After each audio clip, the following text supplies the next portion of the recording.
Junior Ram Charan అంటూ అందరినీ అలరిస్తూ తన రీల్స్ తో చాలా మందిని ఫాలో చేసుకునేలా చేశారు. నా జర్నీలో చాలా మంది కిలాడీలను చూసా.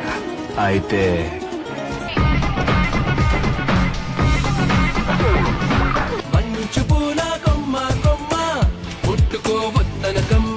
ఏదో ఒక మూవీ నుంచి ఒక డైలాగ్ చెప్తారా? సింహం తగలంత వరకు ప్రతి వేటగాడు మగాడే. నాకు నీలా సైన్యం లేదు, ఒంట్లో బెరుకు లేదు. అస్సలు పోయండి.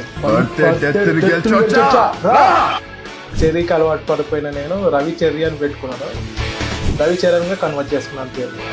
అంటే చిన్నప్పటి నుంచే రామ్ చరణ్ పోలికలు అలా ఏమైనా కనిపించినాయా? మా అమ్మ మెగాస్టార్ ఫ్యాన్. అలా నా పేరు అమ్మ చెర్రీ చెర్రీ అని పిలిచేది. మీ ఫ్రెండ్స్ కానీ వేరే ఎవరైనా చూసి ఇలా రామ్ చరణ్ లుక్ ఉంది ఏమన్నా చెయ్యి అని అలా చెప్పారు? రామ్ చరణ్ గారిది చెయ్యాలనుకుని చేయడం లేదు.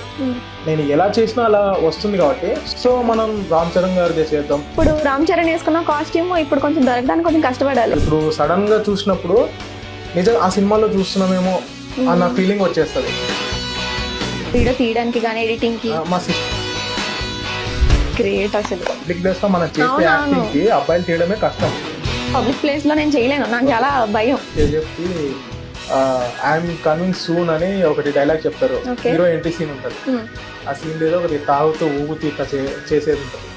అది చేసినప్పుడు అక్కడ చాలా మంది జనాలు ఉన్నారు. ఎలా అంటే ఒక పిక్చర్ని చూసినట్టు చూసారు కదా. రీల్స్ మీరే తీస్తారంట, ఏ లొకేషన్ అంటే ఆ లొకేషన్ కి వెళ్తారంట. చిరుత మూవీ సాంగ్ తీసామన్నమాట. వైరల్ అవుతుందని అనుకోలేదు అసలు ఆ వీడియో. మరేంటి ఎప్పుడు స్టార్ట్ చేయబోతున్నారు మీరు కూడా రీల్స్? అది మా బ్రదరే చెప్పాలి. మొత్తం కంట్రోల్ అంతా అన్నయ్య దగ్గర ఉందా?